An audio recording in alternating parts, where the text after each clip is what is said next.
validation had to go through. We appointed an agent who received the claims and also was mandated to do the validation of the claims. So total number of claims that we have received, if I say we, our agents received it on our behalf, total number is 100,898 claims. That's the total claims received so far. Let me quickly push this in, that the fact that with the liquidation process, until the process is over, claims, would come in. So you would notice that this figure I'm giving you may be different from some figures we have put out in the past. It's because the claims keep coming in. Because, for instance, when the official liquidator gets the liquidation order, she have to put out an announcement to all creditors to file claims. So you find that the figure may keep shifting, and our agent always updates us about the movement. But as we speak, or as at the end of Q1, the total number of claims that we have received is 100,898. That's the total received. Total validated, that's total that the our agent has been able to go through, examine, and then established the validity. Total number is 100,700. So total claims received 100,898. Number validated 100,700. That's about 99.8%. So that would tell you that a lot of ground has been covered with regard to the validation of the claim. Now, in terms of the corresponding value, the 100,898 claims received amounts to 11.7 billion. But so far, the validated position is 8.3 billion.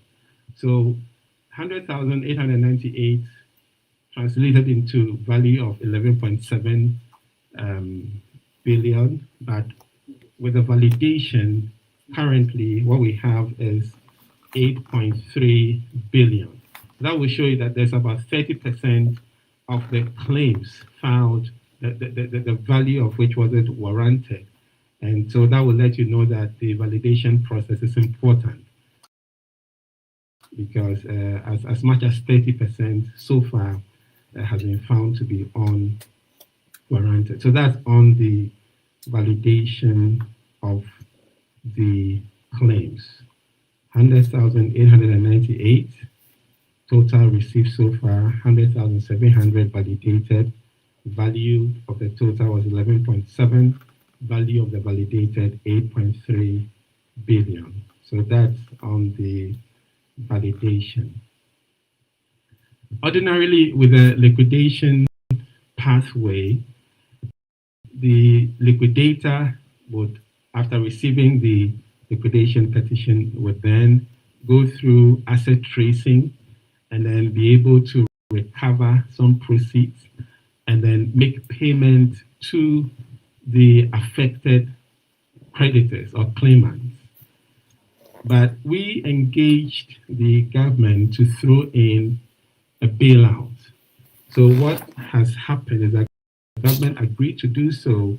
So government has provided money, and then government will take up issue with the official liquidator in terms of whatever recoveries she would be able to make further down the line.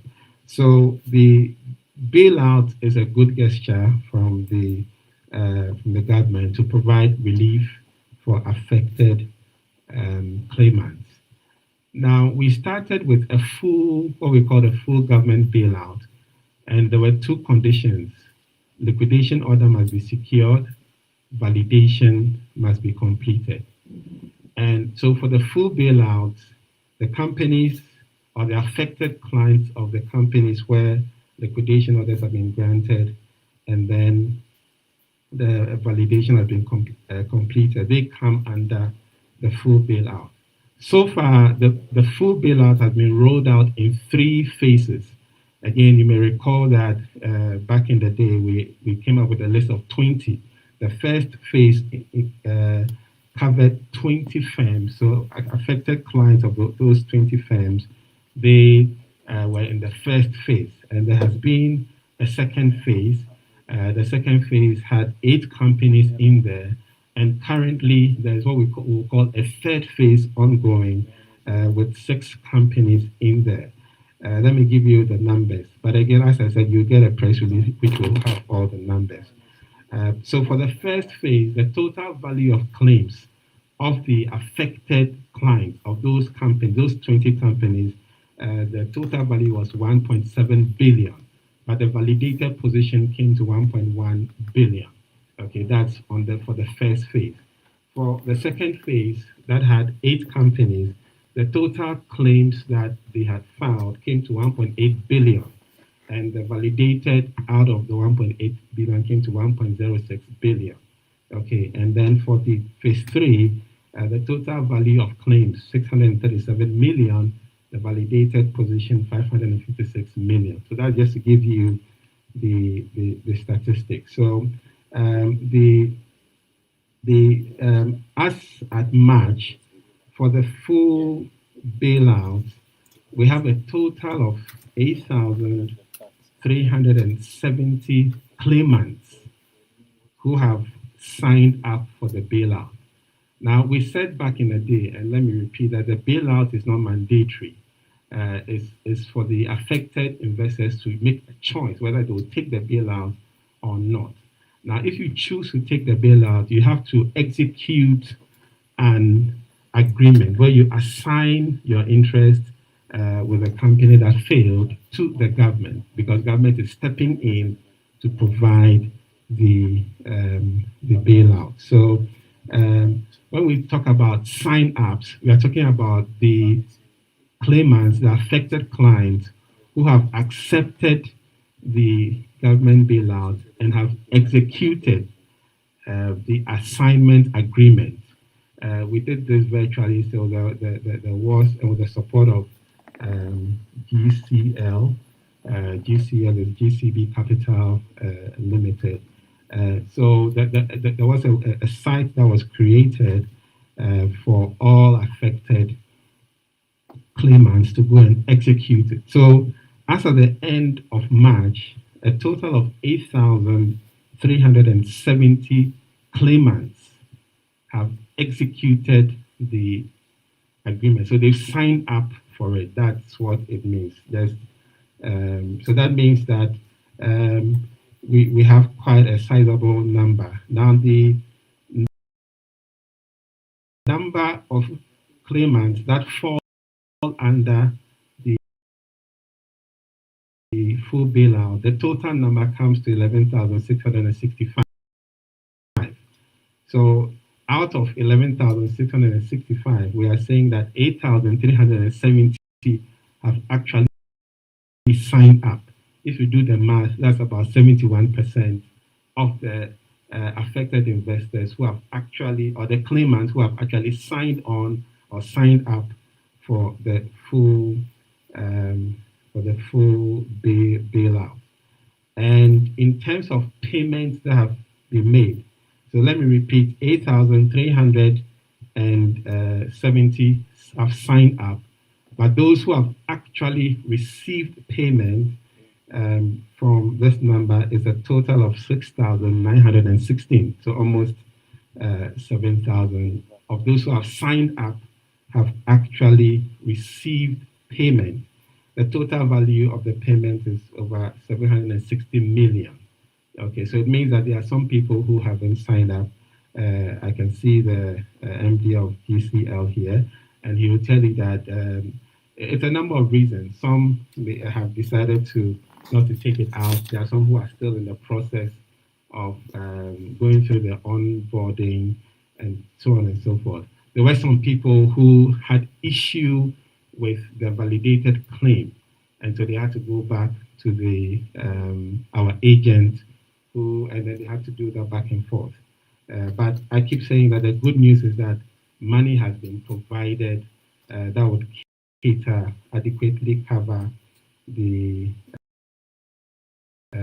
the liabilities of these claimants. So in terms of the full bailout, we have a total of 8,370 sign-ups out of 11,665 claimants, and out of that, almost 6,916 have actually received payment. And I think that lends credence that this bailout is real. It's not something that it was like a smoke screen being raised.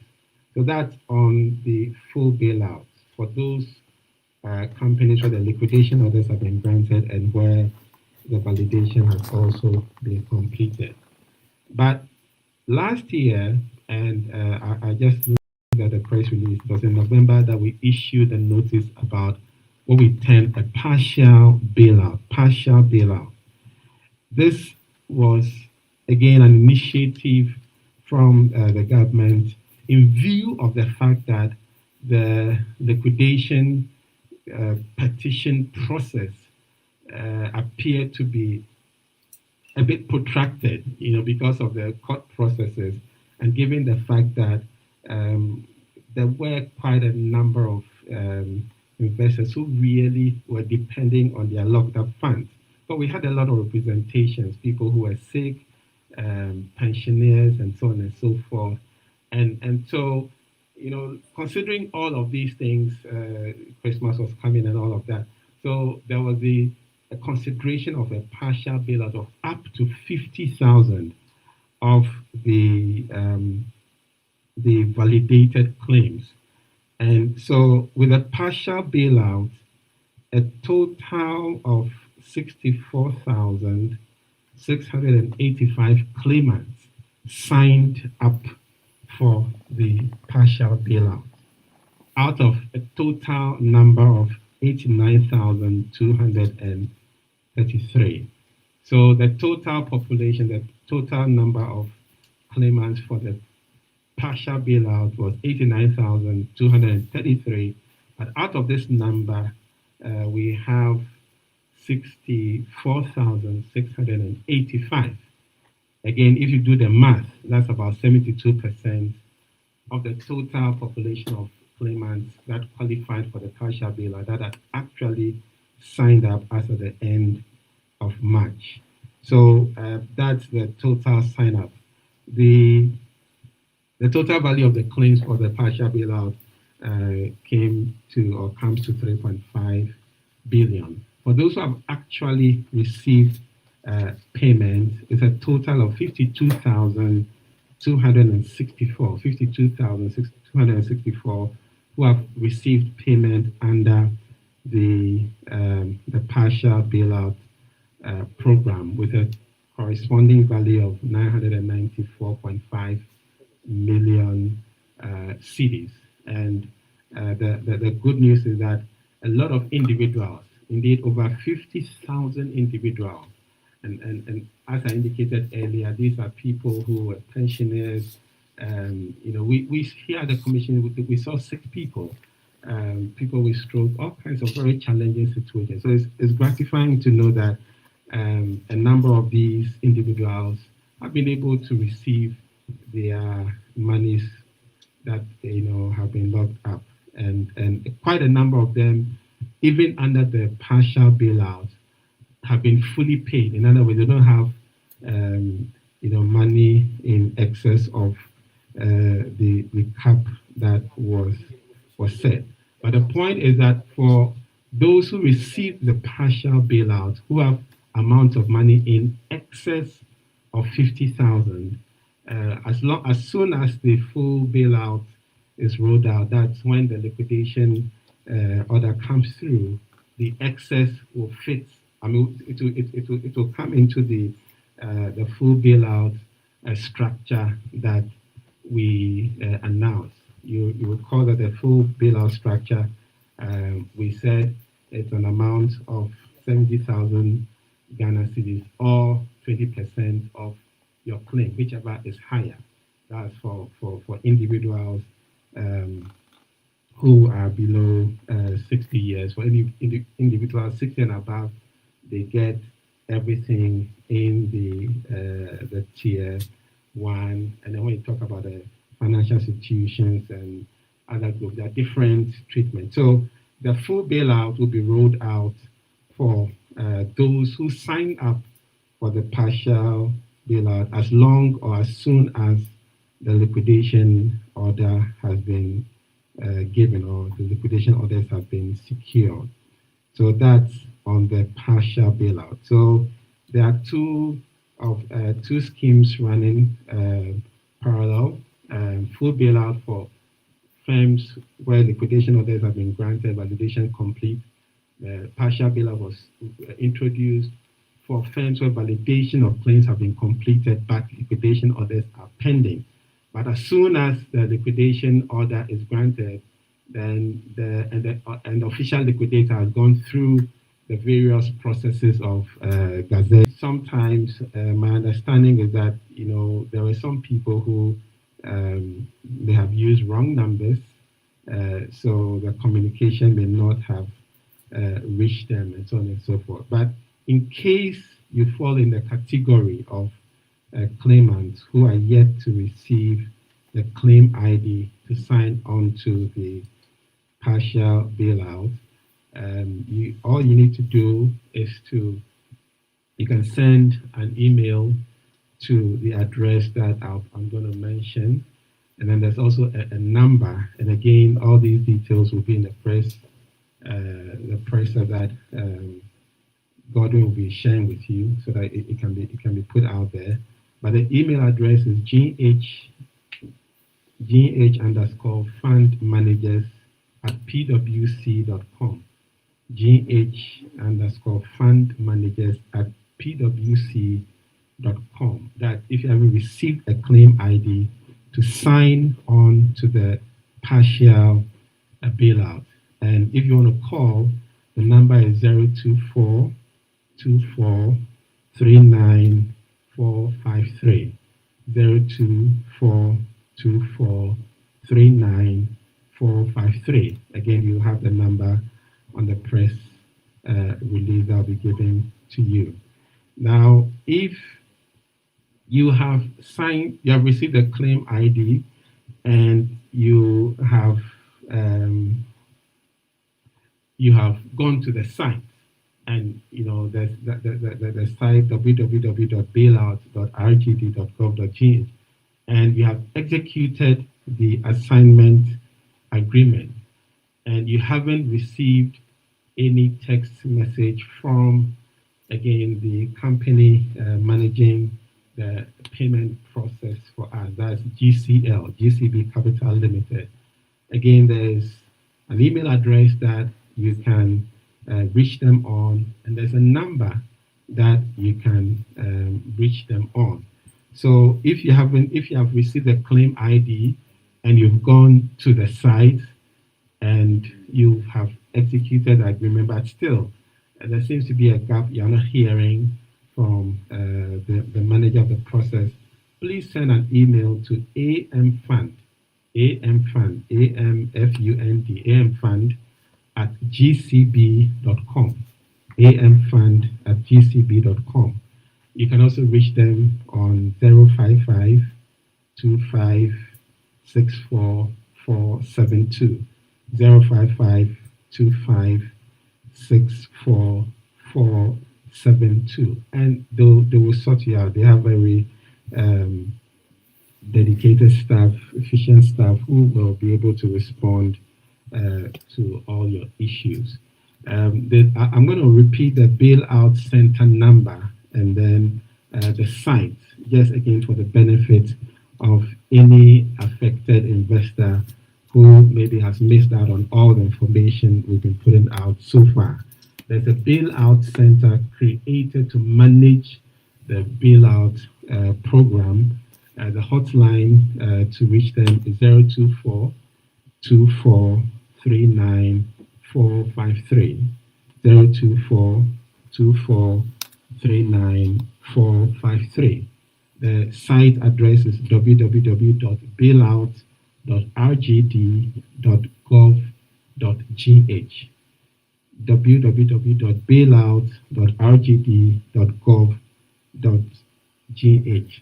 So if you want any information, you want any clarification, you don't need to panic.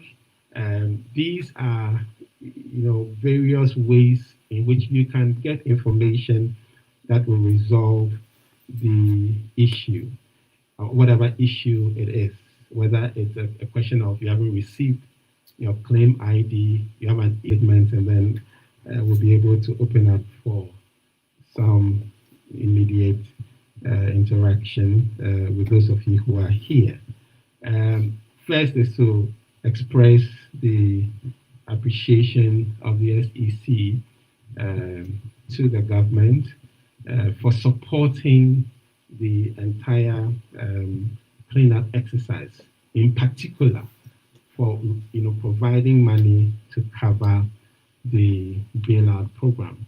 I'm sure again those of you in the media would recollect that in the recent budget, that's the 2021 budget statement, the Minister of Finance announced the provision of an additional 5.5 billion to support the SEC in completing the cleanup exercise. What this means is that government has made adequate money to cover the validated claims for the investors affected by the revocation exercise that we did. So there is no need for anyone to panic. I've explained earlier that given the fact that we had to use the liquidation pathway, it may be seen as if the process is a bit protracted and so on and so forth. But right from the outset, I did say that it's a question of time, So the message we want to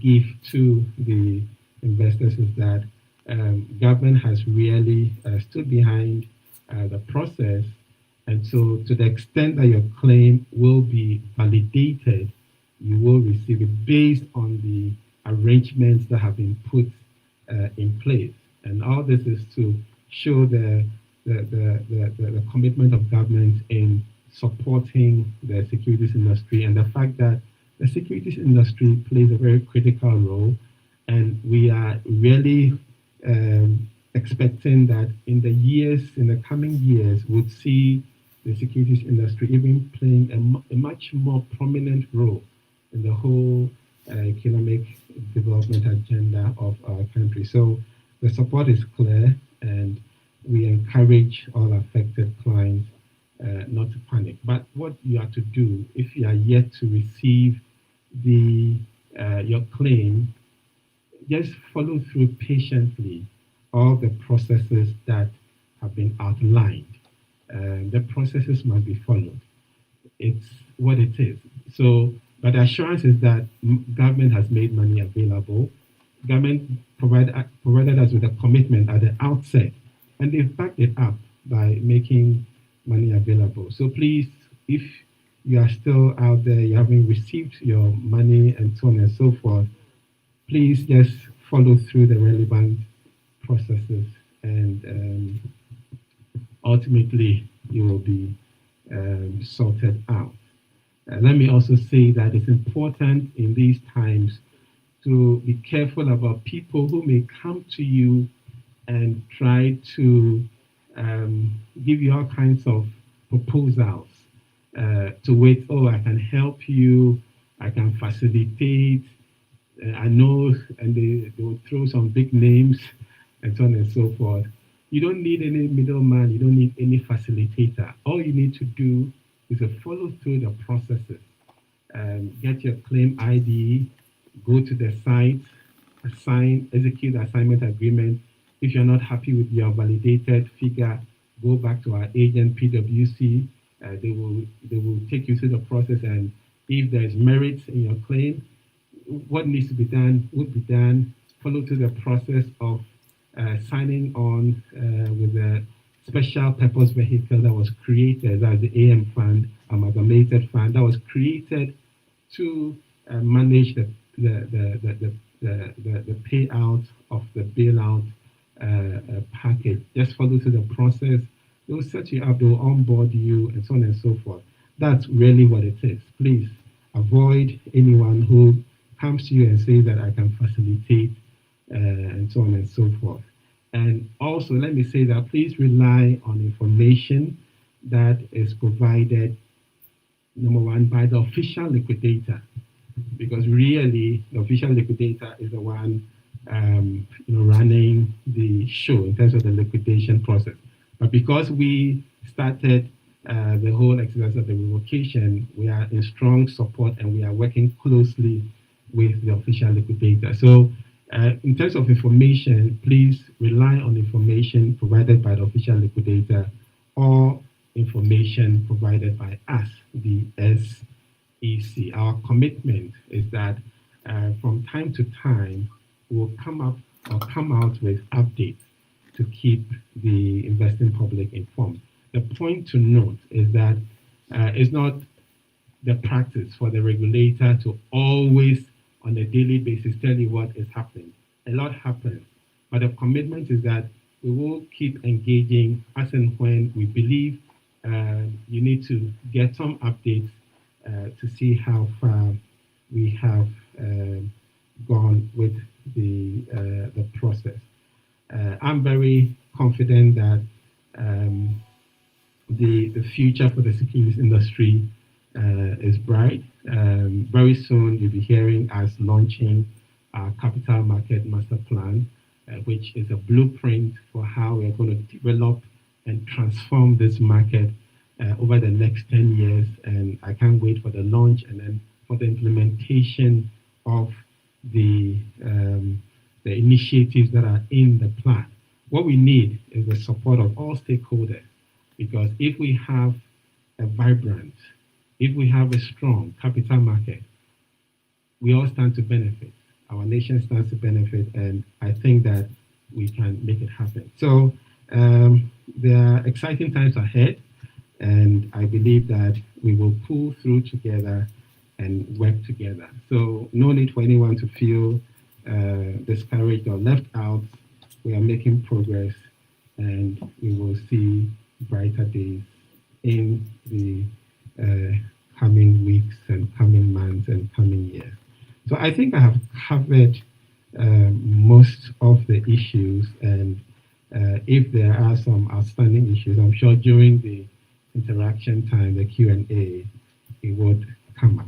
So, ladies and gentlemen, thank you for your attention, and do I take my seat or I should stay here? Okay. So thank you for your attention. Thank you so much. Can we just give him a round of applause? Yeah. So, very holistic updates by the Director General of the SEC on a wide spectrum of issues relating to the bailout program. So, we've touched on liquidation orders, validation of claims, and what pertains to both bailout programs. So, as indicated, we'll open the floor for questions. What we'll do is that we'll take the questions 3 at a time.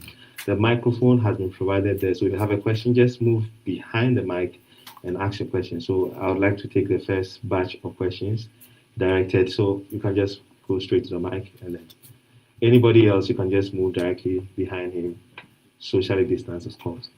Okay, so just identify yourself and the outlet you represent, and let's have your submission. Thank you.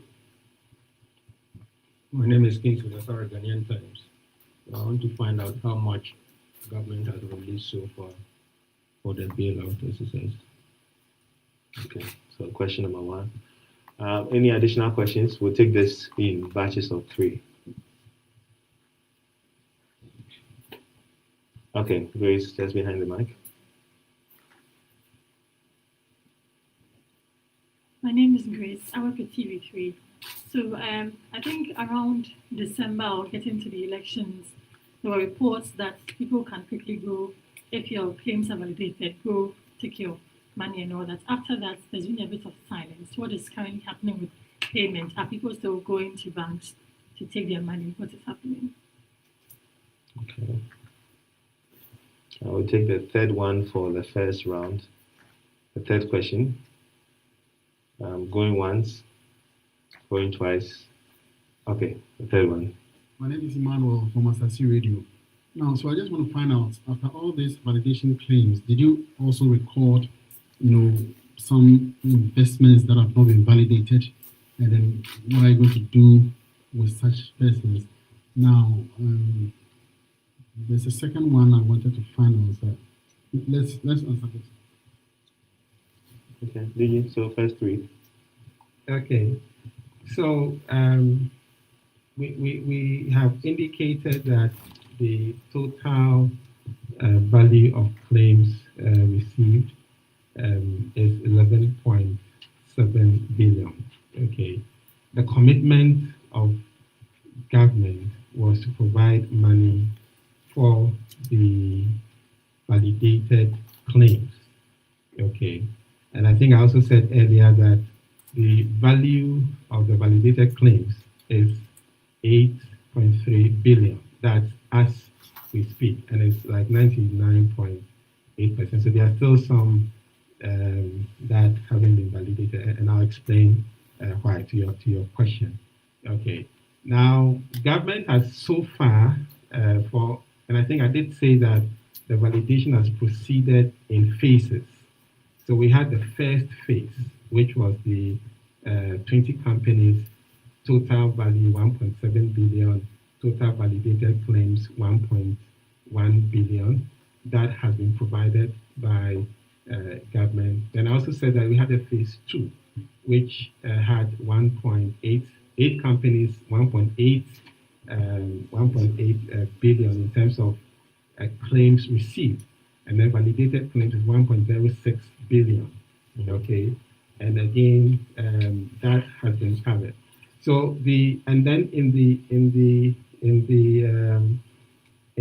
the budget statement, a provision has been made for 5.5 billion. Okay, for the first series of monies released by the government, the total is 3.4 billion.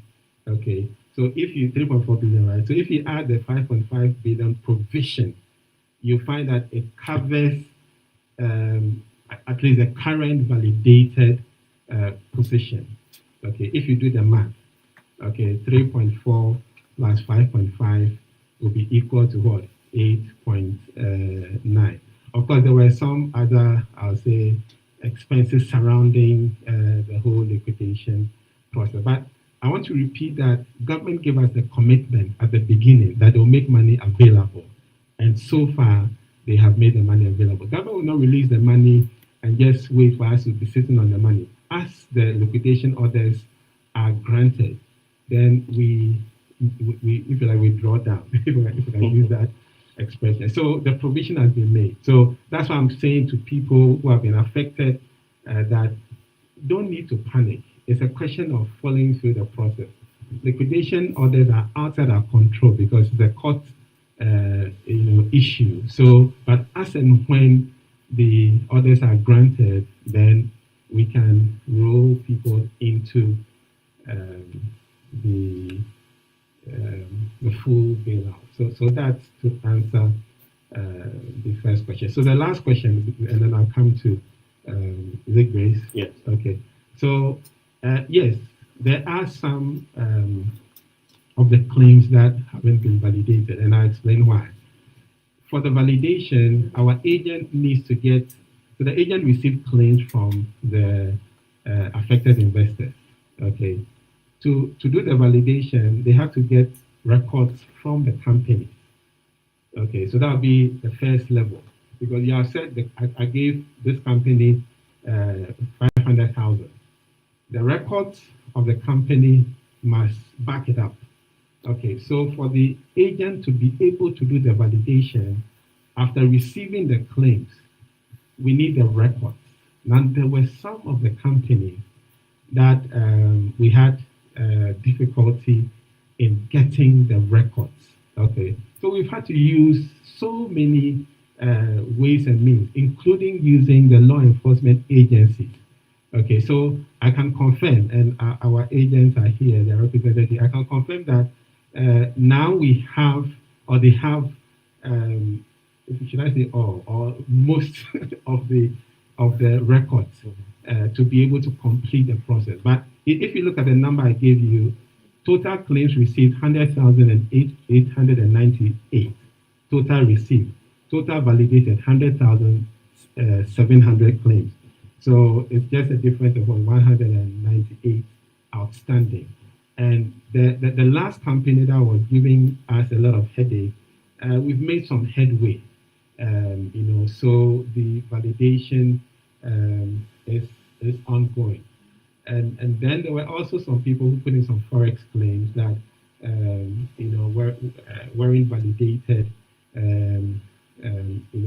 at the outset. So that's why we are not reporting 100% completion of the validation.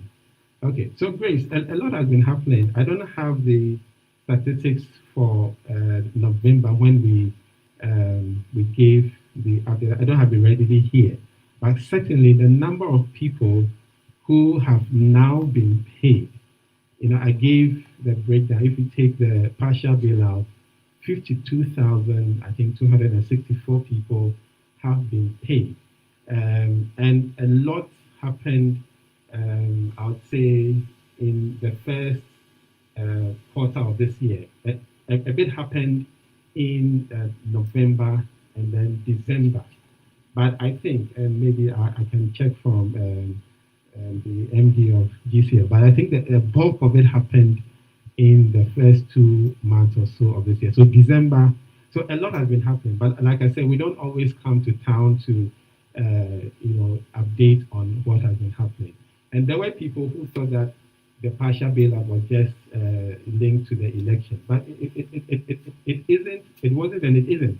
So it's just a question of the processes. Okay, so maybe we'll get the monthly payout, and you see that a bulk of it has happened after elections, December, January, February. I'm sure you can get me that confirmation. So it's an ongoing process.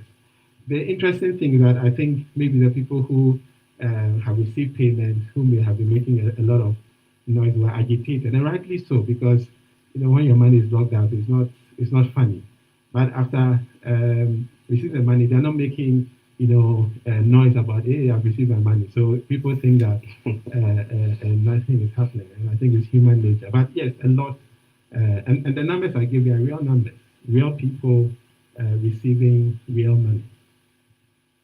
Okay, thank you very much. So we'll take the next batch of questions. If you have a question, as we are doing, kindly move to the back of the microphone, and we'll be happy to address these questions. My name is result of the 50 companies that have you recovered any amount? Okay. Okay. Sure. What would entreat is that let's try and have the questions in succession. Any additional question? Any hand up? Have a question to ask? Please come and ask a question. Thank you. Anyone after him, just come behind him, and then we can take a question addition. All right.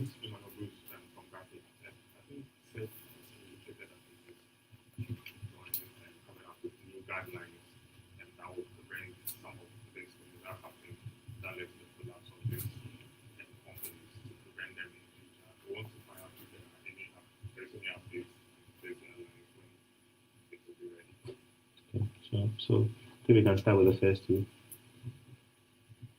Okay. So I think the first questioner, whether we have done recovery, let me repeat something I said at the beginning. When it comes to the liquidation pathway, the one who is driving the process is the official liquidator. So the official liquidator would engage the necessary professional support required, to progress in terms of recovering of assets and then realizing proceeds from them. I'm not in the position to confirm how far the official liquidator has gone in terms of recovery, but I can assure you that there is every commitment to go after directors who, use all kinds of means to, if you like, misappropriate client funds or use them for their personal ends. So the process is ongoing. I'm not in a position to confirm how far that has gone in terms of the recovery process. What we are also doing and what we can do is a process of engaging the directors of these companies and establishing the role they played in the collapse of these firms, and then where they are found culpable, to take the necessary sanction that we can. So, for instance, as the regulator, we can bar someone from operating in the securities industry. If there's a criminal issue, we can refer that case to Attorney General for prosecution. So what we can do as the SEC, that process has started, but you have to give the directors a hearing. You have to hear them because of the principle of natural justice. Okay, so the process within our capability, that is ongoing. But as to the actual recovery, how much, I am not in a position to confirm, because it's something that the official liquidator is driving. And she has to recover, and I believe she will be able to make some recovery. So that's on the first question of how much we have recovered. And then there was a question about the guidelines that we said we were going to issue. Now, we have indicated in different fora some of the reasons for the collapse of these fund management companies. And some of the key reasons include corporate governance, or let me put it better, the lack of corporate governance or lack of effective corporate governance. That was one of the things. There was also a lot of related party transactions, that occurred because some of the owners who were also running the businesses had other businesses, and they were basically moving money from one place to the other. Of course, there's a conduct issues in terms of people not behaving professionally. And not behaving professionally also even includes not applying the requisite due diligence and professionalism in managing accounts. Okay, so that was also a contributory factor. Then, of course, people say that what was the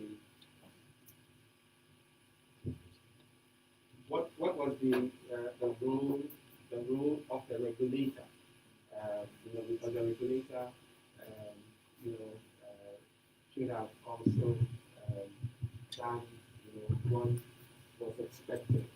Okay, so I am just giving you some of the causes before I talk about the guidelines to show you what we have done. So we have issued the licensing requirement guidelines, which has enhanced requirements. Now, the licensing guidelines is important because that is what determines who even gets a chance to operate in the industry. So we have raised the bar. Okay, number one, we have raised the minimum capital required. Back in the day, I think from 2003, the minimum capital required for a fund management company was 100,000 Ghana. We have raised it to 2 million. And we have also introduced stringent fit and proper requirements in the licensing guidelines, which we have already issued. We issued it last year. We have already issued that, so it's already in the system. What we also introduced is the approval of directors, because hitherto we're not approving directors of these companies, but now the directors will have to be approved. So we have issued the new licensing guidelines, which basically raises the bar and make sure that Of course, we have to enforce all the provisions in there, but the intent, the design, is to ensure that only fit and proper people are allowed to operate in the industry, both at the entry level and then on an ongoing basis. So it's not just at the entry level, but on an ongoing basis. And then we also have issued what we call conduct of business guidelines, and that contains provisions regarding corporate governance for our market operators. So the weaknesses in corporate governance that led to the challenge, the collapse of some of the fund management companies, have been addressed with the conduct of business guidelines, which now requires a certain composition of the board. For instance, there's emphasis on the inclusion of independent, non-executive board members, and that is important. Sometimes people will just say non-executive. Non-executive is not, you can be non-executive, but you will not be independent. Okay, so we have tightened it in the conduct of business guidelines, the committees of the board that must be working to ensure that the board is effective, and then also provisions regarding the conduct of related party transactions. Okay. Then the third guideline, which we are about to issue, that hasn't been issued yet, but in the next few weeks it will be issued, is investment guidelines. And that is very clear on what the fund managers, when they are managing discretionary portfolios, what they can do and what they can do. You may have observed that a lot of the funds that were locked up had to do with funds that were not within the pension space or within the collective investment scheme space. Okay, so where there was a lot of discretion, a lot of things happened. So the investment guidelines is going to cure that. It specifies what is allowed, limits, and so on and so forth. So we have issued conduct of business. We have issued the licensing requirements. We'll be issuing financial resources guidelines, which also supports the licensing requirement. Again, that should be issued in the coming weeks. We're also looking at the concept of self-regulatory organizations that we can use as an extension of the supervision that we provide in the market. Again, we've worked on the guidelines. It's going through the process of getting the market to comment on it and all of that. But to answer your question, we have already issued a couple of licenses that directly deal with some of the challenges that led to the collapse of these 50 fund management companies. And then there are a couple more that will be issuing before the end of Q2 to further strengthen that. Then from the viewpoint of the regulator, what we are doing, we actually started talking about this in 2018, is there are two things I'll highlight. First is the digitization of the commission, because that, to us, is very important, as it will enable us to be more nimble when it comes to the supervision of the market. We are even looking, we really want to leapfrog the process and have a system that you can actually go into the systems of our licensees, our operators, and pick information that you need. Because, even digital submission, people can do, things to kind of tidy it up. So we are in the process. We've got a consultant that 2019 worked with us, but we are now at the point where we are going to get into the procurement process, and then we will be able to install a digitized platform that would help us. Because if you have X number of operators, you need the support of IT to help you to effectively do the supervision, because you have more analytics and so on and so forth. So that also is in process. Then another thing we are doing is implementing what we call a risk-based supervision framework, where the focus is not on just compliance. Compliance, in simple man's language, you tick the boxes. Is this there? Is that there? But risk-based supervision goes further.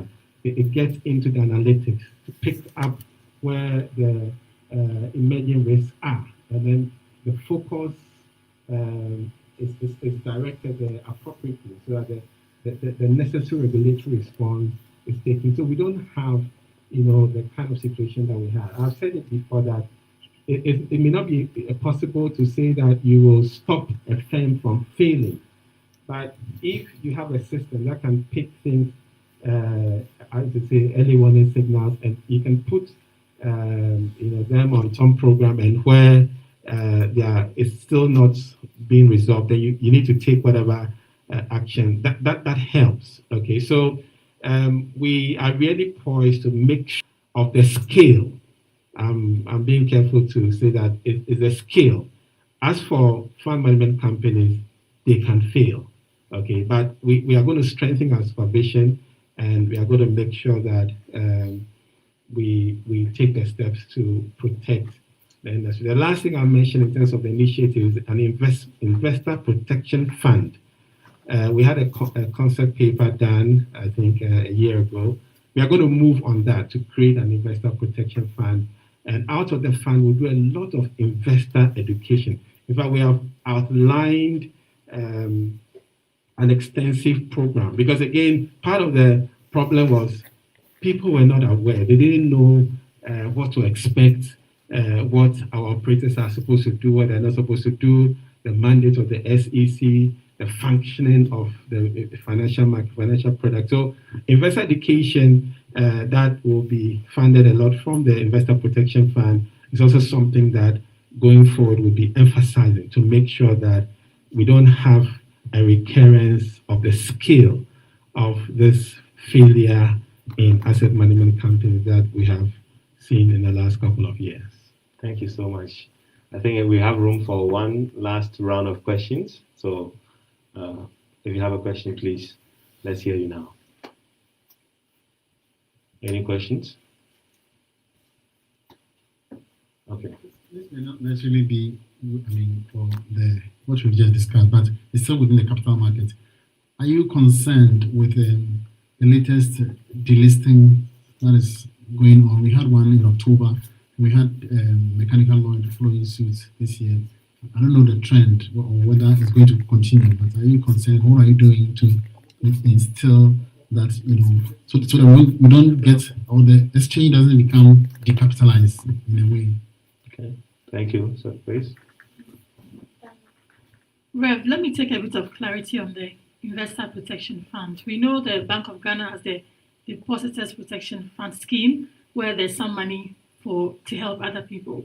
So is yours also going to have that money, or did I hear you say it is only going to fund investor education? Okay, all right. Maybe let me just clarify that so that Grace will be clear in her mind and hear the other things well. Funding investor education is one of the things that the IPF, Investor Protection Fund, will be doing. So there'll be a formula, for the fund in terms of the use of funds in the fund. I just highlighted investor education because it's a challenge. It's one of the issues that led to the failure, because people would go and, in fact, people are just chasing returns without realizing there's a trade-off between risk and return.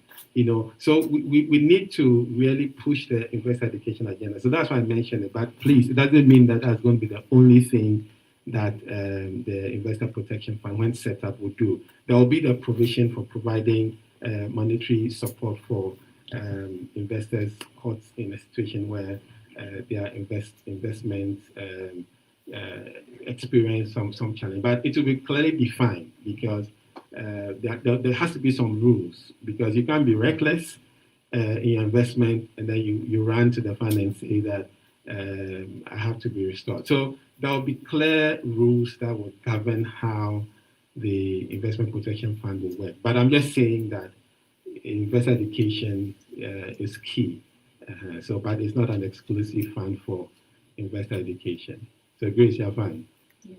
Okay. Okay.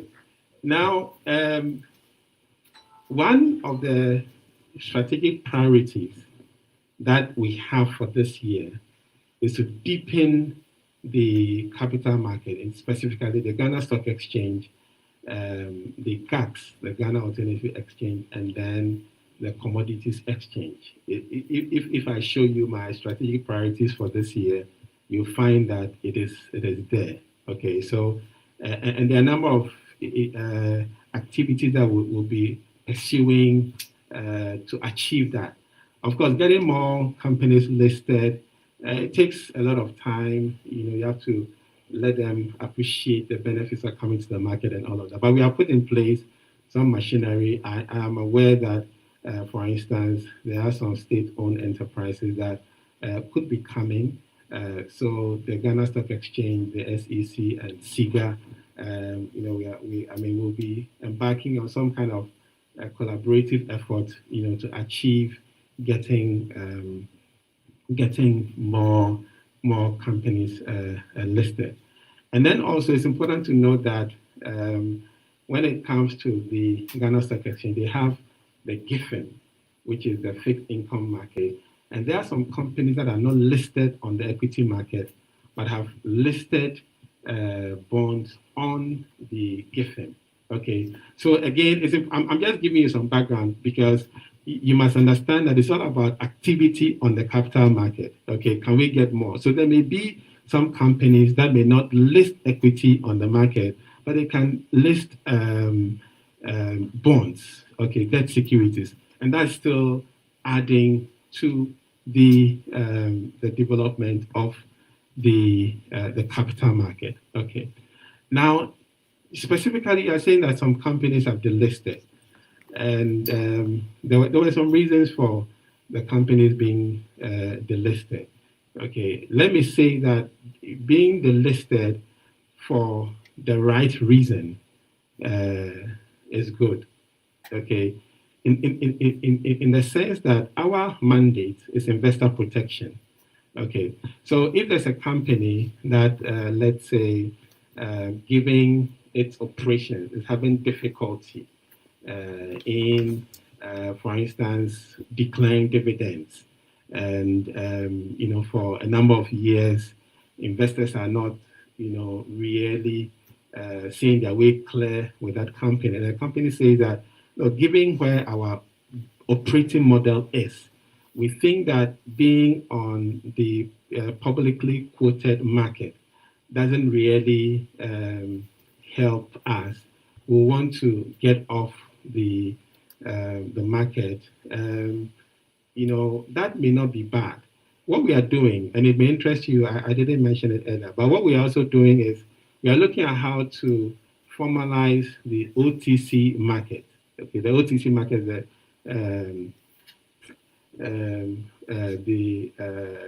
on the counter. Okay, so such companies that may delist from the main board, they can get onto the OTC market. The Ghana Stock Exchange has already submitted to us some rules for the OTC market. We have also developed some guidelines.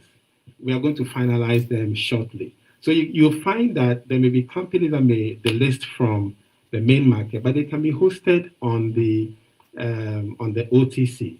Okay, that's what I'm saying, that if you are delisted for the good reason, it's not really a big blow. If we can look at it that way. Clearly, the more listed securities you have, the better.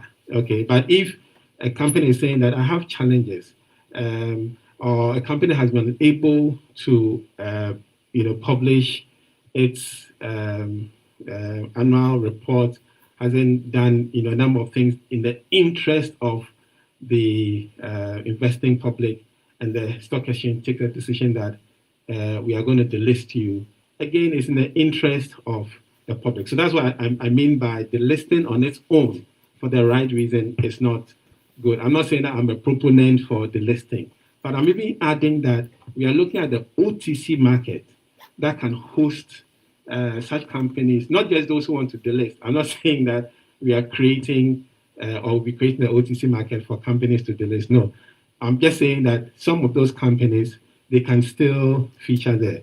The OTC market will also attract some of the companies that may not want to come to the main market, but may want to use the OTC, to create price discovery for their shares and all of that. So it's not like you don't look at it in isolation. Look at why they were delisted, and if the reasons are good, that shouldn't be a bother. But I'm saying to you that it's as part of our strategic priorities, we are going to look and we are going to take steps on how to deepen the capital market in terms of listings. And as I explained, even if you don't get a company listing on the equity market, that company can list debt securities and it's still capital market activity. Okay, thank you. So we'd like to acknowledge our audience who have been also engaging very actively online, and we'll take a few questions from them. Some have just come in, which we'll have addressed. So the first one, which you have spoken on, that would help for purposes of iteration, is one person asks, and that's Alex from Point, says, if the government has made money available, why don't you go ahead and just pay us? That's the first thing. I mean, let's go straight to the point. The second question is about First Fund. It says, please, would there be processes for those of us whose funds have been locked in First Fund? And that's the second question. Would you like to add one more? Okay. As far as this stage is concerned, is that after receiving 50,000, which you have spoken about, and your funds are more, what is the next step of retrieving the rest? So these three questions. Okay. Let me start from the last one, which is the easiest. I think we did say that the partial bailout was for the companies that have their liquidation, the liquidation orders are pending, but the validation has been completed. So if you receive partial payment, the partial bailout program, and you have money in excess of the ceiling that was set, that's the 50,000, as long as as soon as the liquidation order is granted, I did say that there are 10 liquidation petitions outstanding, and the press release I'll be giving to you has the company, right? It has some big names in there, like Black Shield, like Beige, like Frontline. I think Liberty is in there. So I mean, there are some pretty big names in there. So I can imagine that there'll be people who may have money in excess of the 50,000. But it's a question of the process. When the liquidation order is given, then the official liquidator takes over, gazettes, holds creditor meetings and class meetings, after which the full bailout will be rolled out. So just rest assured and patiently wait to follow through the processes. That's what I would say, for the questioner. And then about First Fund, again, it's important to differentiate the collective investment schemes from those who just give money to the fund manager. Now, the collective investment schemes are separate legal entities. They are separate from the fund management companies that were managing them. So when we revoke the licenses of the fund management companies, the licenses of those collective investment schemes, the First Fund is a mutual fund, so it's a collective investment scheme. We didn't revoke the licenses of the collective investment scheme. What we did was to instruct the boards of the collective investment schemes that were affected in terms of their managers were in the revocation list, and there were 18 of them.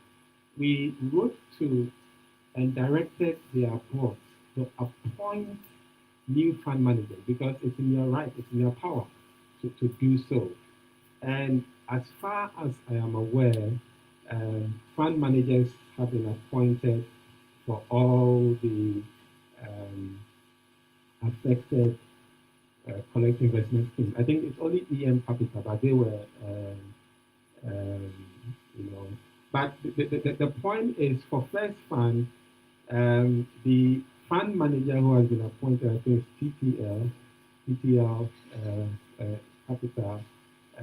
My understanding is that they've done some engagements, but I think maybe the frustration is coming from the fact that people are thinking that they have to get payment. They are part of the bailout. But you see, when it comes to a collective investment scheme, the way it works is when you want to, or when you need to take your money out, you again put in a redemption and the fund manager will process. Now, because new fund managers have been appointed, what they have to do is to, do an assessment of the portfolio, and if the portfolio is illiquid, that is the investments that have been done by the previous fund manager were in instruments that are difficult to liquidate, then they need to put in place a strategy on how they can create liquidity and all of that. That may take some time.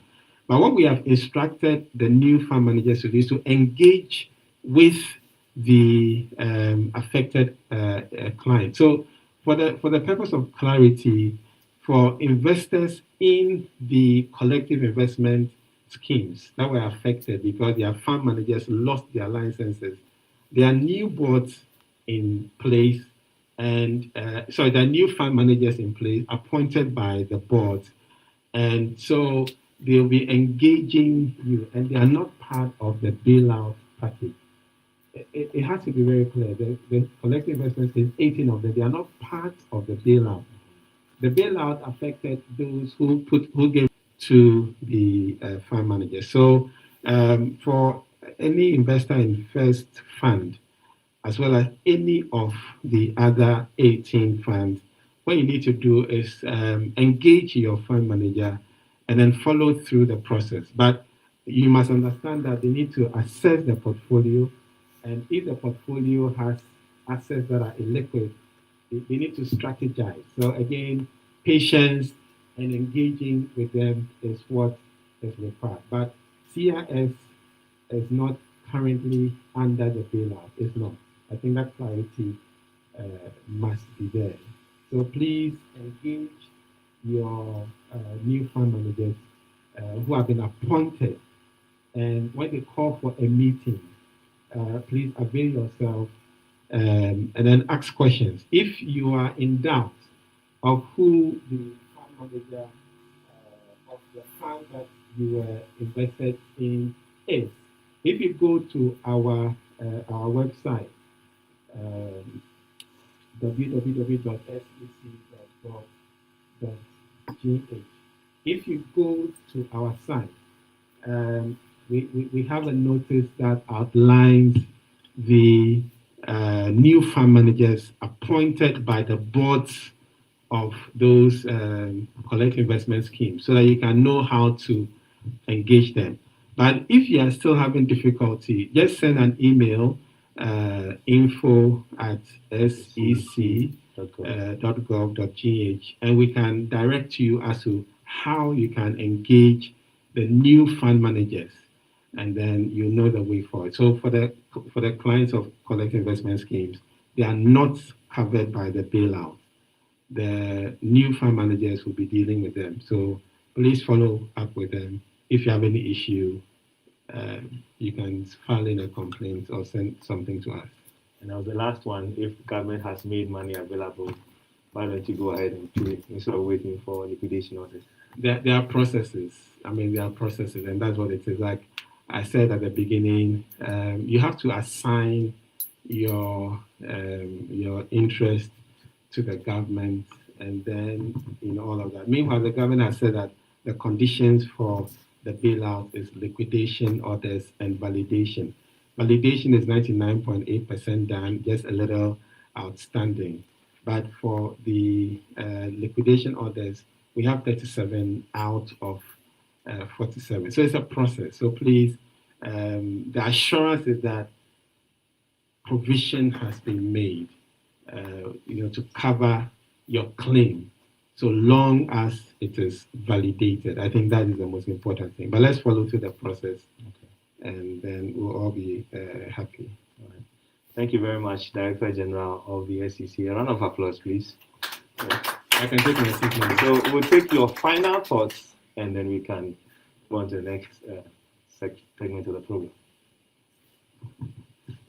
Okay, so I think I just want to say firstly to the media that thank you for carrying out information, and I'll encourage you to, where you are in doubt, just ask and get clarity, so that what you put out there will be accurate and reliable, because information is so powerful. And people believe what they read or what they hear or what they see, print and electronic media. So please, I'll encourage those of you in the media to work closely with us. If you're in doubt, reach out to us for clarification. I think we have a very we run an open door policy. We have Godwin. You can reach out, and then all your questions can be answered, so that you can put out good information that will help all of us to become a win-win situation. And